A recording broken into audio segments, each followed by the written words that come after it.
All right. Today we have Tony Hunt, and Tony Hunt was the stunt driver double for lead actor Christian Bale in the recently released hit movie Ford versus Ferrari. There you go.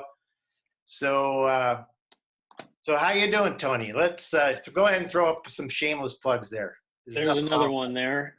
There you You got to go. make sure that you buy your Steelbook version either at Best Buy or Target, because each of them have a little bit different flavor to them. Ah, One of them's got a nice, different covers. One of them's got a nice little photo book inside. And as you can see, this one right here, if you look really, really close, go a little they bit to your left. There you go. if you look really close, the guy that's in the car, well, they forgot to edit out the real guy, or actually the star, and they left the stunt driver in the car on the cover of the DVD. I'm not sure if I should be getting royalties for that, but we'll let it slide this time. Yeah. And if you haven't got your cool, clear vinyl of the soundtrack, Oh, this is wow. a great collector's item. I think they made a limited run of these, but everybody needs a new vinyl, especially a clear one of the soundtrack of the movie. Nice. So, okay, so people can't see the movie in theaters. So where can they see it now from the shelter in place? Well, that's easy because you can download it in about 75 different capacities, whether or not you have the capability. But it's really easy, of course.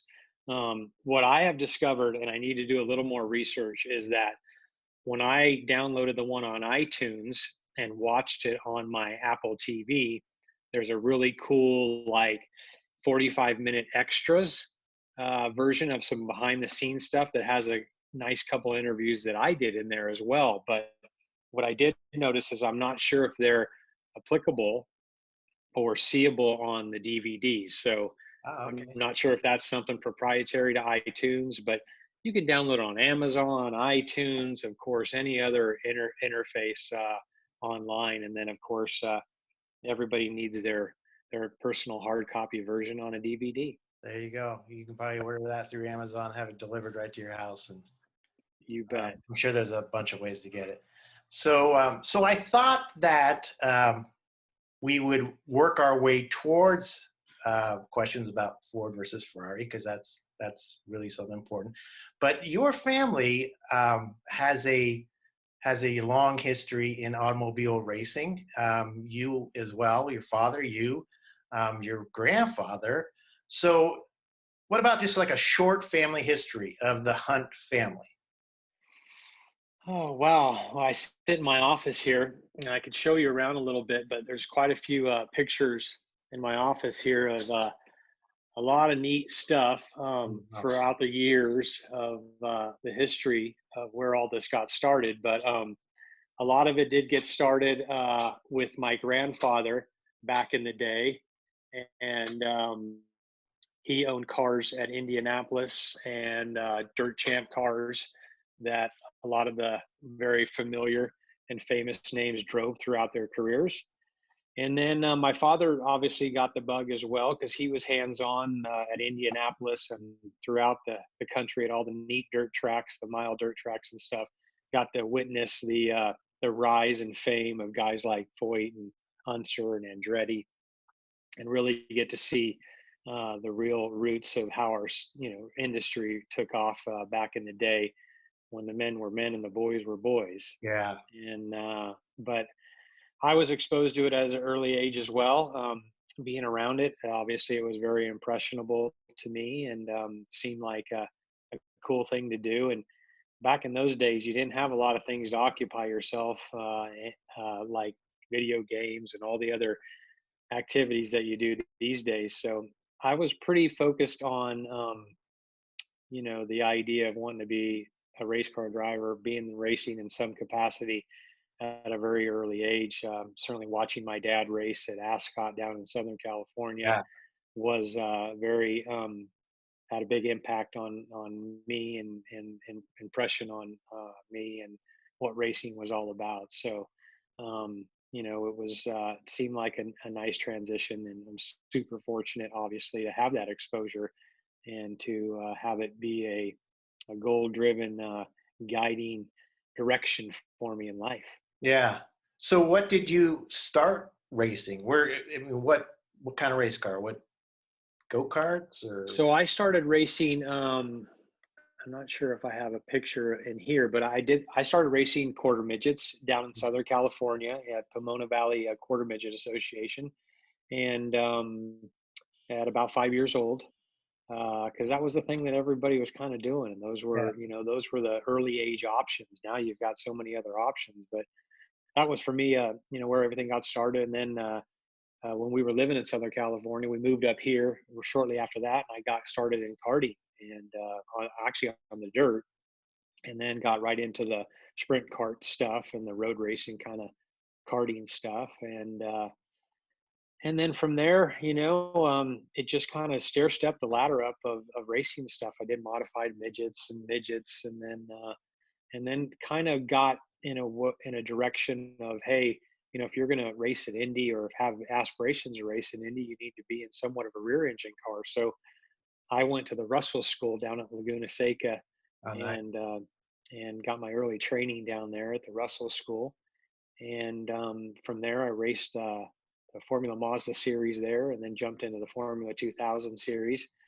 And then my career kind of took a pivotal change from there. It seemed like the IndyCar thing was, there was a big shakeup, obviously, with IndyCar and kart at that time, and there was not a lot of formidable direction. And more importantly, the cost to do that was going to be pretty substantial. So we decided at that time, stock car racing was becoming more and more popular, that might be a direction to go and something that was maybe more affordable. So we ran the Winston West series, which is now called actually, as of this year, the ARCA Menard series, Right.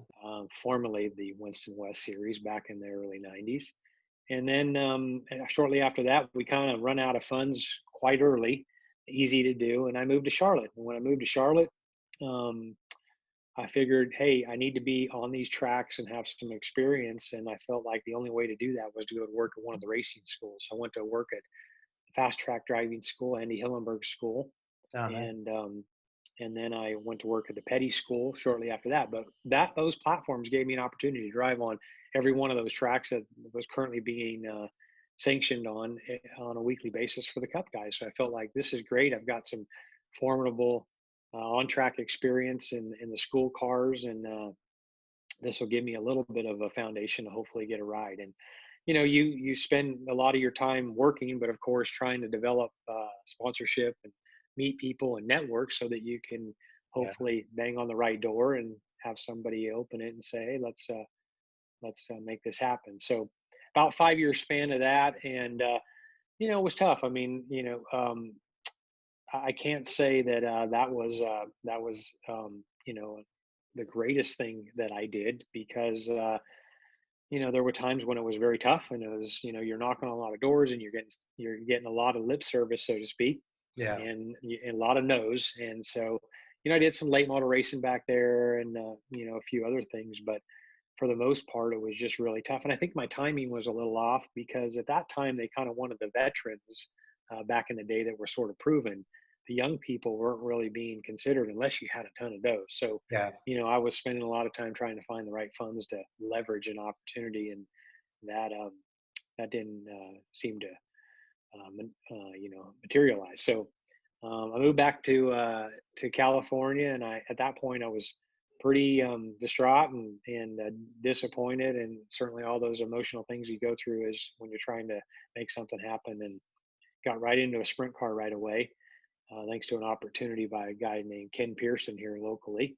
And from there, it kind of just took off, and kind of was like, hey, I need to be driving something, and I need to be racing so I can prove myself and hopefully get some opportunity on TV to maybe leverage that, and Yeah. an opportunity to gain some identity that I had at least a little bit of ability to make it work. So that all happened, and by that time, you're time it necessarily is when you're super young is on your side, but then when you get into your 20s, late 20s, things of that nature, it's not necessarily on your side anymore. And it really just comes down to being able to develop the right marketing partners to make things snowball into a bigger effort. So Yeah.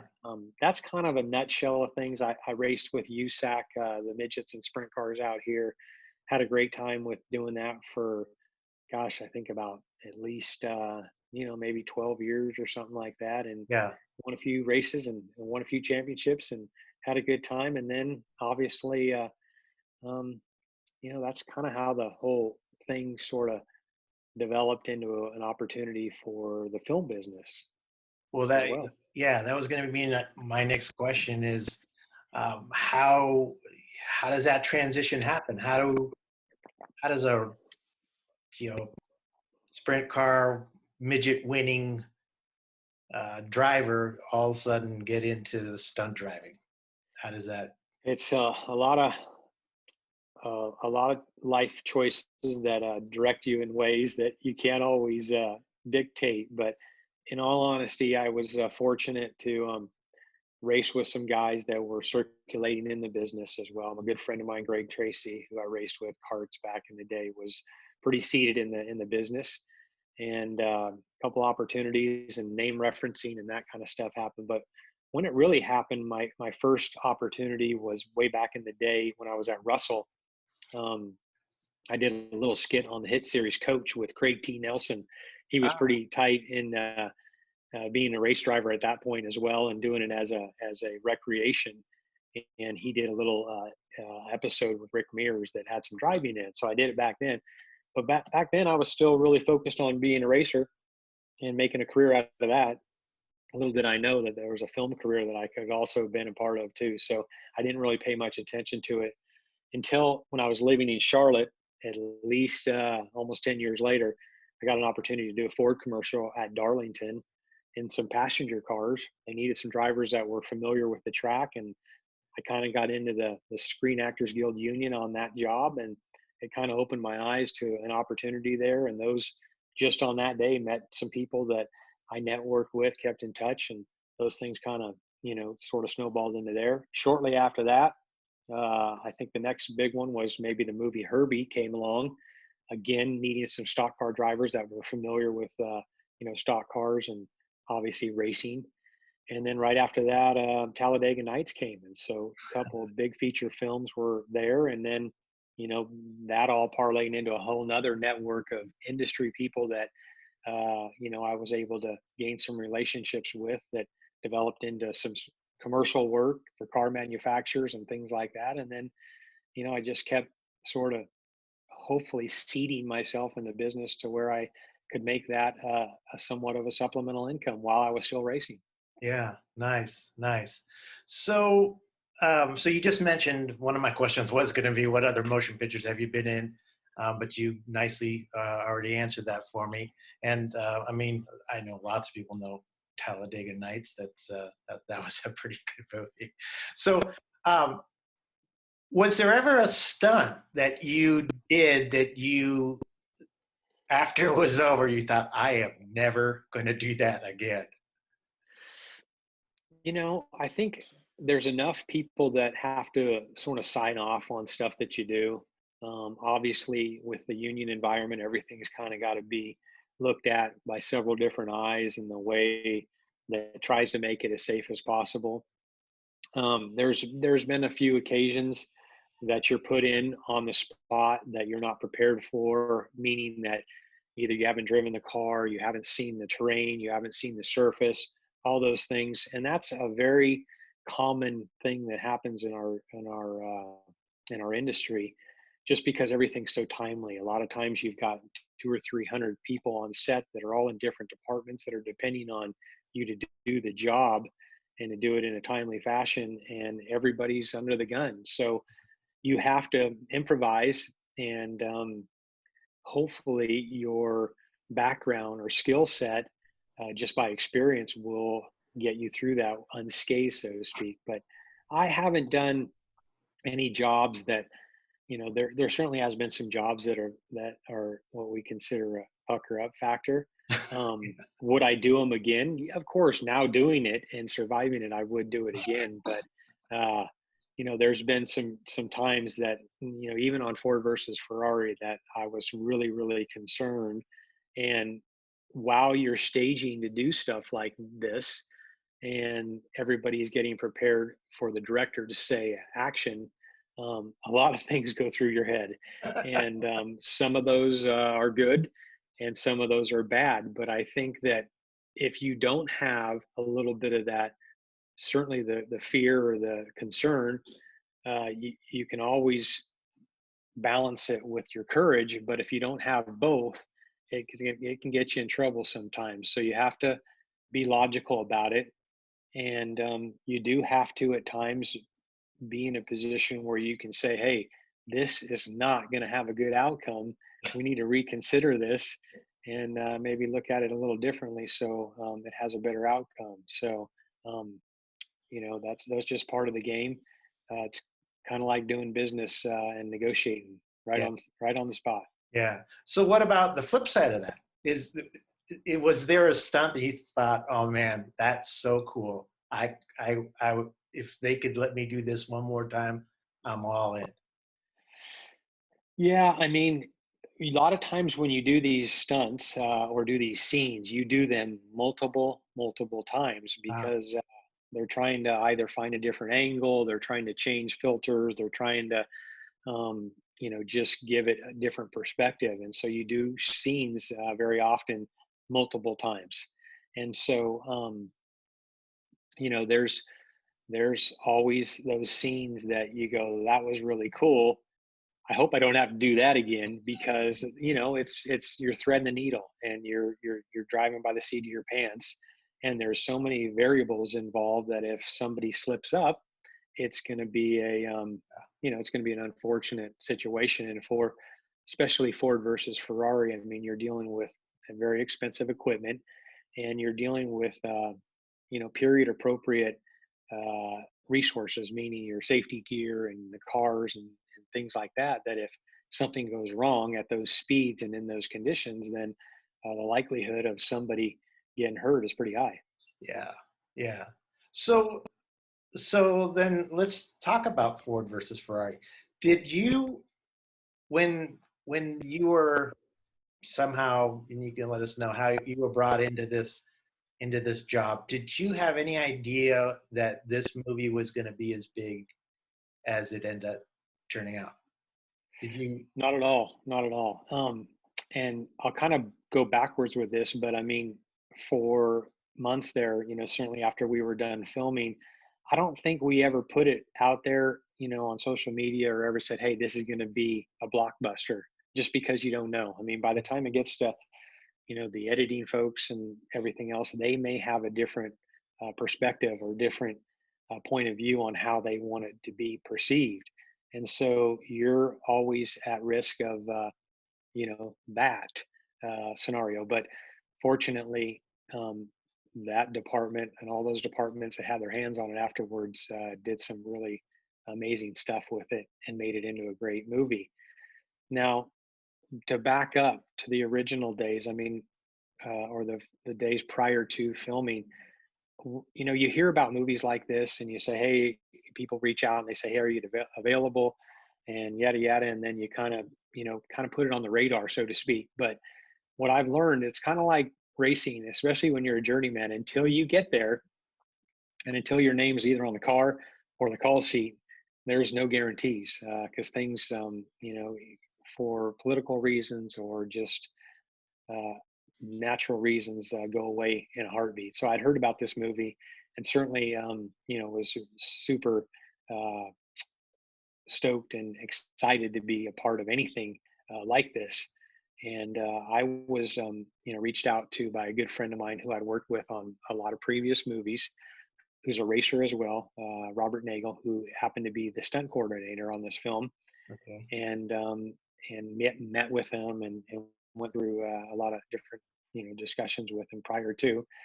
And so this thing became a reality, and reached out to by, the folks at the studio and things like that. And you're signing paperwork and you're doing fittings and things like that, to which make it become more of a reality. And then on the first formidable days, you're doing some testing in the cars and you're thinking, wow, this is going to be a reality. But during that whole time, the 3 months of shooting, you have no idea, really. You see these, what they call previs, which is kind of like an illustration of what the shot is supposed to look like. And then we had like a play sheet that Robert would give us that would show us locations of where we needed to be at each different scene. And he'd call out a scene and we'd look for placement on where our car needed to be in that particular scene at that point. And but through all this, I mean, we didn't know really the whole picture of, the drama side of it and the story side of it, other than the history that we were well aware of how it was going to be played out. But when we started testing and stuff, I think there was a big group of us, of course, and we were all, getting in different cars and trying to, set some cars up and just try to make sure that they were driver friendly and roadworthy and willing to go fast enough for what they really wanted us to do in somewhat of a respectable manner. And on the day prior to, Robert had approached me and said, "Hey, I think we're going to have you, play the Ken Miles part that Christian played." And I was like, "Oh, okay, no big deal." I didn't really think about the magnitude of it until several months after, and certainly on the day you're dressing in the period appropriate stuff, of how really big that opportunity was.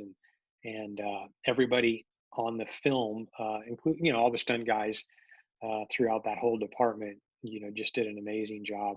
And everybody had a great time, of course, as well. So when I got that part, it was pretty surreal because, here we all standing around in the period appropriate stuff, and the scene looks like it's, way back in the day. And you've got the extras on hand. They're all dressed way back in the day, and the cars all look like that. You're at Willow Springs, which virtually hasn't changed much since, Exactly. back in the 60s. And it just paints a really neat picture. And, you on those days, you just wish you could freeze the clock just to capture that moment of how much of an impact it has. So, I always tell people that, every day that I got in and strapped in was, pretty emotional for me, not only because I enjoy doing what we're doing and I love the business, but to be able to be a part of such a movie of that, of the story and that magnitude was really, really emotional to be able to recreate that stuff. Yeah. So, I mean, it was hard to hold back that emotion because your adrenaline's rolling and you're such in the moment that it just really engages you into a really neat zone of being focused. Yeah, I bet. So now, there were some stunt drivers that had direct connections to that time period, right? I mean, there was Dan Gurney's son, I believe, right? Driving? Yeah, so Alex Gurney obviously played his dad, Dan Gurney, and Jeff Bucknam was playing his dad on a few parts. And his dad was Ronnie Bucknam, and then of course Derek Hill was there as well, and he played his dad as well. So it was neat to see the emotion that those guys embraced as well, to play their dads, and to see the commonality of how much they were in the moment as well. And I Yeah. think that energy with us all on set was it was like no other, because those guys were living through their dads at that Yeah. era. And to see that was more exciting for me than anything else because of what the opportunity they've been given as well. So um, it was amazing, and it's so fun to see those guys in that moment. And I had never I worked with Jeff Bucknam on occasion throughout the industry, and then but I never met Derek or Alex, and both of those guys have now become to be really good friends that we communicate and talk with on a weekly basis. So just great friendships were made, and during some really, really inspiring times of our lives. Yeah, I bet that must have been super cool. So tell us about, I know you and I have talked before, and you had expressed that, the pressure in terms of getting the shots done in the least amount of takes as possible, because there's this huge amount of of production. Like you said, the I mean, just what it costs per hour to do this. So let's just say, what was like the most tense shot or scene that you had to do in the where you felt the most pressure, or the most, maybe, Concern. yeah, concern. Yeah, exactly, concern. Kind of searching for Yeah. a word there. Well, the thing about it is that this was a unique film in the way that a lot of the stuff, besides all the stuff we did in Georgia to recreate a lot of the Le Mans track scenery, but a lot of the stuff at Willow Springs and then at the Agua Dulce Airport, which they recreated the whole backdrop for the Le Mans pit road, were all done with first and second unit, meaning that the first unit was the actors that came in to do a lot of their dialogues. So we worked with them on a daily basis on several different locations. So what made it more concerning was the fact that they had to get all their stuff done and we had to get our stuff done in between. So a lot of times it was a rush, rush, rush for us because they wanted to get back to doing their dialogue. There's only so much sunlight.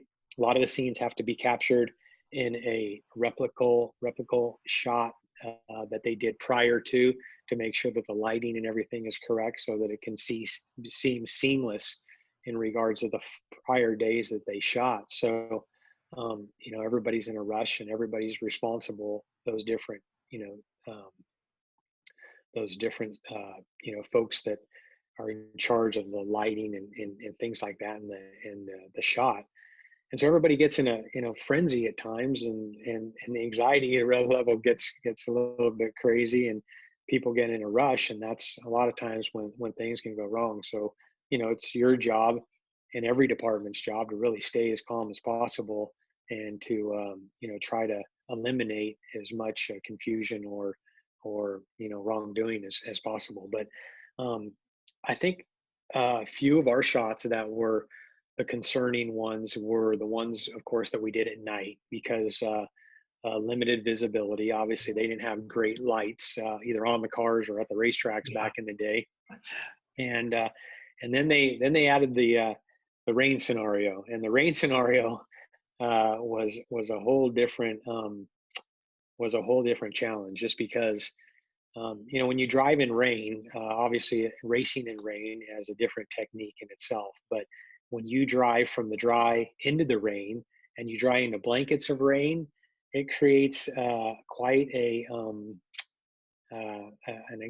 hair-raising scenario because the surface condition changes so drastically that if the car is not in a controlled state in some capacity, whether it be on an angle or something at that kind of speed, it's could potentially catch you off guard. So there were a lot of times when you'd be racing into this rain, this blankets of rains that they produce from these huge towers that were on cranes that just blanketed the racetrack that were super concerning on whether or not the car was going to come out on the other side straight, because you'd go through this period of rain that was pretty lengthy, and you're just trying to maintain directional control and trying to visibly see where you're going as well, because as soon as that rain came down, those little windshield wipers couldn't keep up with it, and it was it was a challenge. You're just hoping that you can see some sort of reference or some light at the end of that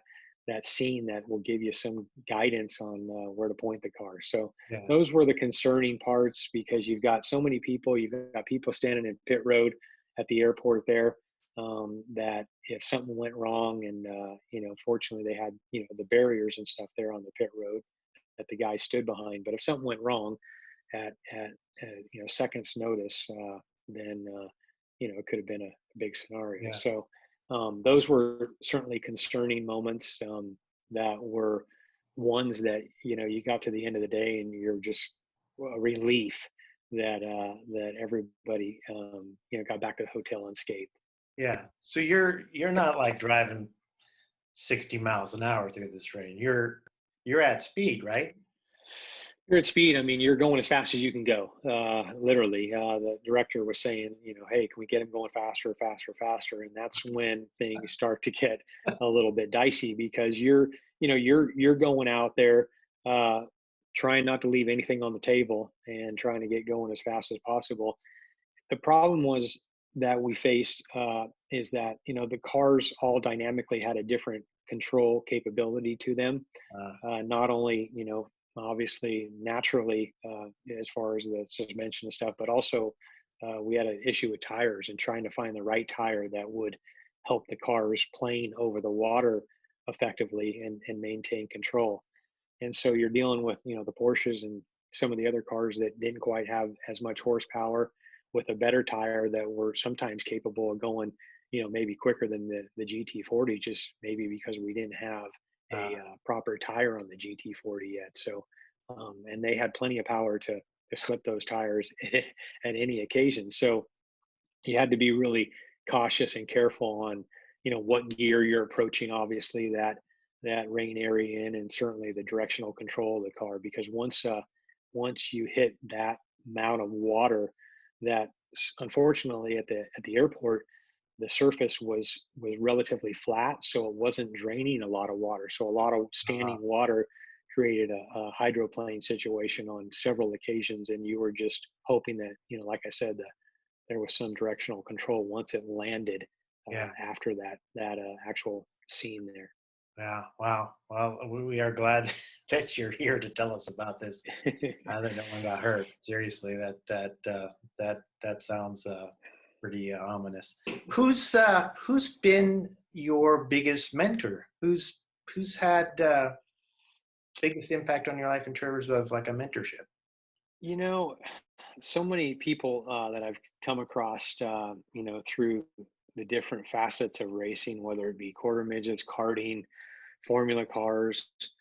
Um, but specifically speaking in regards to the film industry stuff, I think my biggest mentor, been several people, but I think one of the biggest guys that's been an influence, whom I dearly respect and whom I consider a great friend, has been Alan Padelford, who is a camera car driver that does just amazing stuff, obviously, in the camera car to capture all these movements and movies.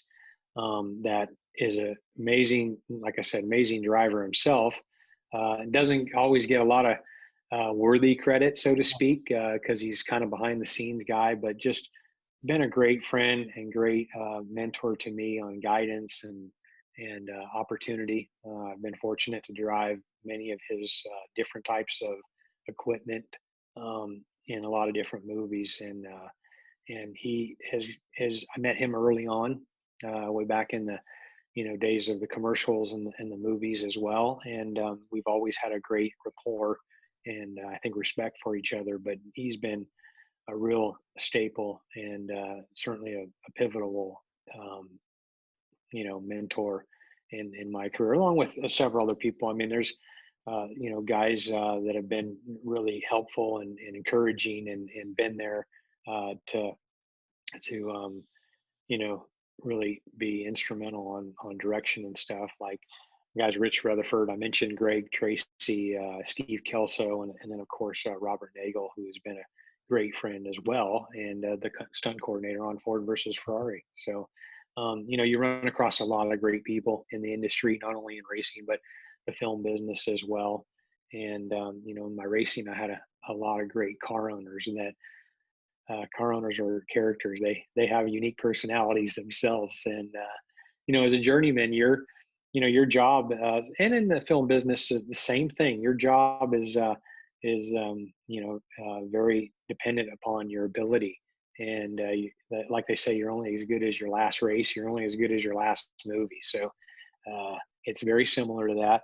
And car owners kind of like directors. If they like you and you guys have a good rapport and you get a great shot and everybody's happy, studio's happy or the client's happy, and then you go on to the next one and just continue to create that energy and you know and the rapport that you have to make things work out well. So it's been neat, and relationships to me, whether it be in the racing, have provided such a story, so to speak, but Yeah. an impact on really the depth of my racing career or the film business, because those relationships are the ones that you've had to rely on as far as honesty and respect and loyalty and all that kind of stuff that has you know that keeps you grounded, so to speak. So those have always been a really important part to me, not only with racing, but like I said, the film business as well, because you get to a point where you do a lot of jobs, and when you do several jobs throughout the year, you'd kind of rather be doing them with people that you respect and have a lot of Yeah. that working relationship just seems to be a given, where you can get a shot done, or you're in a racing zone where you just believe in that person. You have that combined effort that really produces some really successful stuff. Yeah. Yeah. That networking and that, like you said, that loyalty and trust, that goes a long ways. Don't burn a bridge. Amen. I've been told a lot. So that's that's great. All right, filming's done, and everybody goes their ways. And you've driven this in the beginning scenes. You drove uh, as Ken Miles in the '98 Shelby Cobra, and I guess there were more than one. But anyhow, you now own one of the movie cars. So how did you? When did you become interested, or how did that happen? That you all of a sudden thought or heard, hey, I could buy that, or I'd like to buy that. How did that work? It was just by chance. I had met Rich McDonald, who was the representative for Superformance down in Los Angeles, who provided some of the cars for the movie. And he gave me a business card when we were on set, one of our last shoot days there in Fontana, which was the backdrop for Daytona. And I'd reached out to him and I said, "Hey, what's going on with those cars? And where do they go from here?" And old Rich, he's quite the sales guy. He said, "Hey, it's your lucky day. There's one of those 98s that you drove, the Cobras that you drove, that's left." And I said, "Oh, really?" We He says, got "Yeah, just one left. yeah." He said, "The one you drove most, there were two other ones as well, and Aaron Shelby, Carol's son, got one of them, and Peter Miles got one." And he said, "But the one that you drove that had some of the cameras on them is the one that's left." And I said, "Oh, that's cool." I said, what do you guys do?" And what I didn't really call to solicit my interest in buying one. And I said, "Well, what kind of price are you guys selling those for?" Because I thought he would say something that was totally, out of my ballpark. But came down to it that he gave me a price, and I shook my head and I said, "Oh gosh, that puts me in a little bit of a bind here, because that doesn't seem too out of the ballpark." And I'd certainly love to have some memento from the movie. So I got off the phone, and I struggled with it for a little while, and I said, "I really want to have this car." So long story short, I talked to my wife, of course, and tried to get a blessing there on that end, and she was all for it. So thankfully, and so yeah, I mean, they're super generous on what they offered the car for me, and said, "Hey, you're pretty deserving of having this car." So long story short, it's now a part of the family, so to speak, and Yeah. it's currently sitting down at the auto museum here in Sacramento, the Yeah. California Auto Museum. Right. They're doing a nice little static display down there, exhibit for real cars is what they're calling it, for a lot of Right. different movie cars. So it'll be down there sitting in the museum there till June. And hopefully a lot of folks, by the time we get out of our current situation, will have an opportunity to go see it. Exactly. So I know originally, because in the movie, the big scene or one of the funny scenes is the wrench throwing that breaks the windshield in the Cobra. And I remember in the beginning that you had a complete windshield or windscreen, just a portion of it. But you just recently got the actual windscreen that was used in the movie with the masking tape taped down the Yeah. side. So Yeah. I felt like, it was just by chance through, networking with some folks online. Um, and that somebody had said, "Hey, I have access to one of those prop windscreens that had the crack in it," and I felt like, man, I need to have that for my car to make it even more authentic. So, um, networking through a friend of a friend, and actually a friend here locally up in Northern California had access to it, and he was able to get it for me, and I put it on the car. So it just kind of that final, little piece of the pie there that makes that car even more special. yeah, Being that we drove a lot of the scenes with that cracked windshield like that, so pretty yeah, special. yeah. So I know you don't just look at this car. You drive it because I've seen you driving around your sweet daughter, and you even told me I think that you pick her up at school or pick up your kids at school with it. Yeah, yeah. I figured, it's close enough, and on a nice day, why not fire up the Cobra and take it for a spin? And the kids kind of dig it, so it's fun. Get out, stretch its legs a little bit, and try to burn off the carbon off the tips of those spark plugs is never a bad thing to do. And so, yeah, I mean, it's that's what it's for. So you got Exactly. to get it out and drive it, and I usually turn on a few tunes and get back in the zone of being old Ken Miles and buzz on down the highway. Why not? I know a lot of.